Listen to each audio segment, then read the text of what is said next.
Hi everybody, my name is Kevin Parker. This is the final project for EDU 643 Instructional Design, and this is a web-based lesson on how to write an effective DBQ response. I currently work at Caseville High School. I teach U.S. history, world history, economics, government, current events, and geography. I am the only high school social studies teacher, so I teach all the grades, 12th through 9th, and I teach in a traditional classroom setting. First of all, let's discuss a little bit of document-based questions, or DBQ, as I will call them from here on out. First of all, DBQs are meant for students to read, understand, and analyze primary and secondary sources in an attempt to answer complex and debatable historical questions. This is intended to target some of the higher order thinking skills, things like create, evaluate, analyze, things like that go beyond just simply remembering and recalling facts and stuff like that. I find this valuable because on standardized tests, they are required to, of course, read and then interpret what they've read and then answer and respond to questions. This also is meant to help them and their writing abilities for those all same standardized tests. Needs analysis. Now, usually, this is one of the first assignments I assign to 9th graders in my U.S. history class, and that's actually the subject of this particular lesson, is that assignment. And my classes traditionally have performed quite low on this one assignment. The semester or the grade averages have been at a 74 to 69% over the past 2 years, and then the most recent one I did was at a 75%. The overall percentage scores aren't necessarily that bad, but the look of confusion, the uncertainty, and the lack of technical skills when working with the kids in the classroom is very evident. So I thought this would be a great way for me to improve upon their writing skills. In order to improve upon their writing skills, we're going to address certain things, one of which is understanding the question, interpreting and organizing documents, and then ultimately using the documents in their writing. Goal statement. The goal statement I came up with was 80% of students will be able to use primary and secondary sources to compose a well-written response to a document-based question. Learning objectives that I came up with based on our learning map. Read the document carefully using pen in hand strategies. That would be underlining, annotating, things like that. Differentiate between a secondary and a primary source. Critique sources for author or source bias. Identify the historical context of the document. Analyze documents, prior knowledge, and evidence to create your thesis. Write supporting arguments using document evidence and previous organization.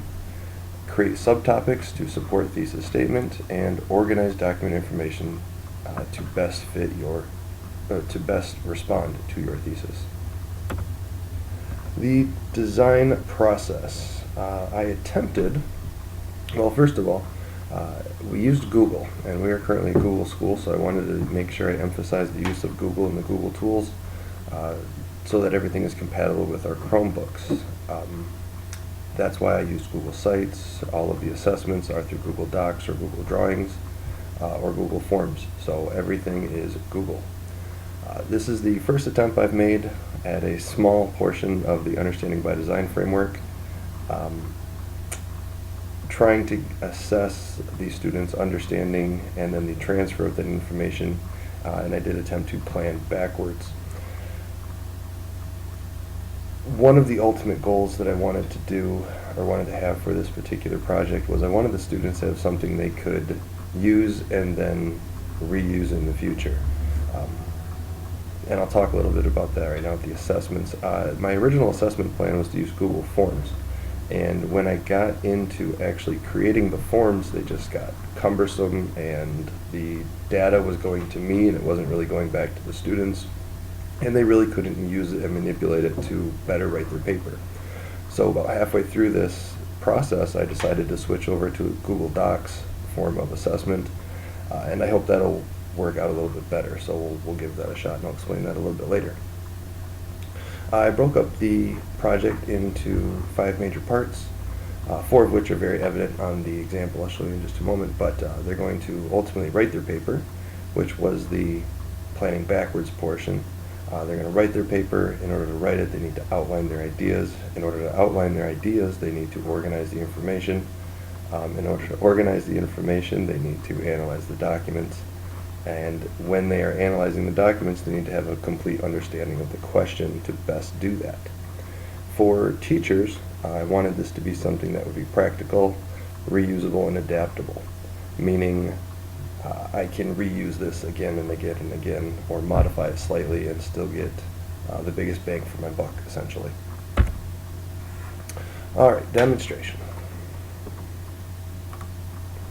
This is the home page of the website, and some quick navigation things. You can see, obviously, the topic right here, Robber Barons versus Captain of Industry. I have my first part, understanding the question, down here at the bottom. And then all of the other navigation tools are going to be over here on the left-hand side, including my assessment tab, which is hyperlinked multiple times. Real quick, we go through what is a document-based question, what's their purpose. It also gives a brief explanation of what documents you can find under the resource page, and then it gives some historical context. What are we discussing? Why are we discussing it? And then it gets into our first video, and here is the ultimate question they will be answering. How should history remember people like Andrew Carnegie and John D. Rockefeller? Should they be considered robber barons or captains of industry? And that essentially is the heart of their question. Let's move on. Part 1. Part 1 is read and analyze the documents, and I'll show you where the documents are in just a moment. For this particular section, they're going to be using the AP Parts method of document analysis, which is outlined here in the center. And there's an external link here that they can go to a supplemental website and find some more information. The major teaching aspects of this particular course are through a video series here that's linked on YouTube. There are several ones, but this is the lengthiest of all of them, where he actually goes through the steps in creating a document-based question. For example, right here, he's explaining what the AP Parts is and an alternative method called SOAPs. Explains here how they are similar, and then later he goes through how to annotate and highlight certain aspects of the documents that will be important for them. The assessment for Part 1 is linked right down here at the bottom. This is the assessment page. So everything, again, is going to be on Google Docs and linked to their Google Drive. So Part 1 assessment, they are created as templates, so they can get a copy of the template. It doesn't alter my original form. So here we can open up the template, and for their Part 1 assessment, they have to pretty much use the AP Parts strategy and outline or document, analyze two of their documents. So we can head back to our website. Let's talk about the documents first of all. Documents tab right here. There are two different sides. Right at the beginning of the topic, right at the beginning in the home page, they have to decide whether they're going to write a captains of industry or a robber barons argument. Two opposing sides on how you can view these historical figures. Let's take a look at the captain of industry one. These are them. These are, document 1, document 2, document 3, document 4, political cartoon, and then document 5. The sources of the documents are here. Everything is fairly clear. But this is embedded on the website. It's maybe not all that user-friendly. So what they can do is they can go to the link and they can actually download their own personal copy. From this copy, they would be able to print, or they could highlight directly on the Google Doc and go from there. Add comments on the sides, all that fun stuff. So that also is available here for the robber baron side as well. Let's get back to Part 2. For Part 1, they were reading and analyzing. They were making their notes, critically reading. Part 2 is rather short. It's the shortest of them. Here they're going to be doing the process that's called bucketing, where they take the labels they put on their documents and now they're going to put them in the buckets, and you can see that here. If you'll notice this is the opening page of the video they're going to watch. And then if we come to the Part 2 assessment, we have a template, and you can see I used a Google Drawing to mimic that same concept where they can simply double click, and now they can go in here, manipulate, move them around, and they can retitle them and bucket them as they see fit. So, I mean, that's the basic assessment for part 2. To turn these in, they would simply come up here to the share button, and then they would send it to my email address. Let's check out part 3. Part 3, this is it looks like the lengthiest, but it's not really. There's actually 3 videos and 3 smaller parts here. And this is probably the most important as far as their organization. They are going to create an outline. They're creating their claim sentences, which is the title of their buckets. They are creating their thesis statement, and then ultimately they are matching the evidence from the documents to their claim statements. To see this or get a better idea of what this is going to look like, we have another template here, and this is really the heart of what I wanted to get at. This allows them to make a Google Doc that has all of their information. Essentially, this is their paper that they're going to repurpose and then create their document out of. And then finally, part 4 is writing their actual essay. In here, he gives an example, in the video gives an example of what it should look like. He even color codes them, so it makes it look nice and neat.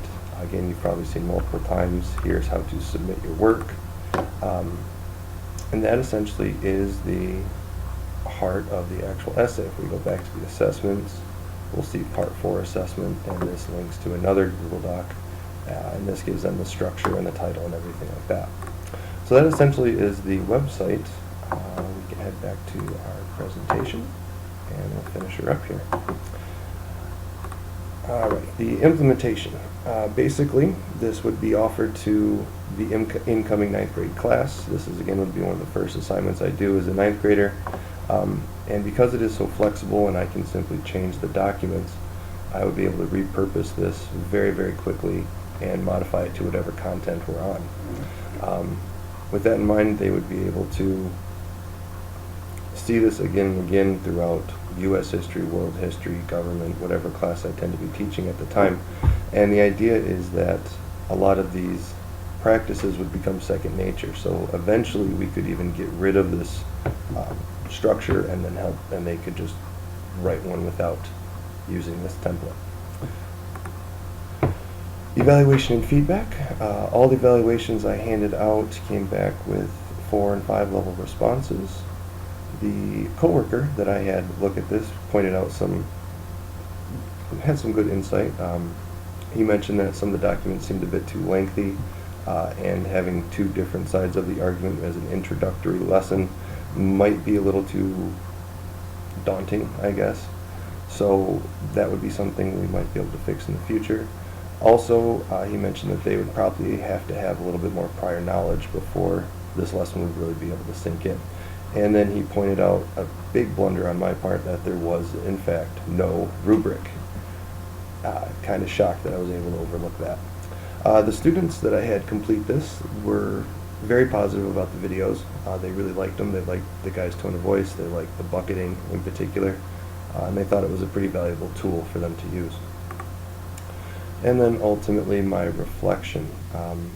This was a quite large undertaking for me.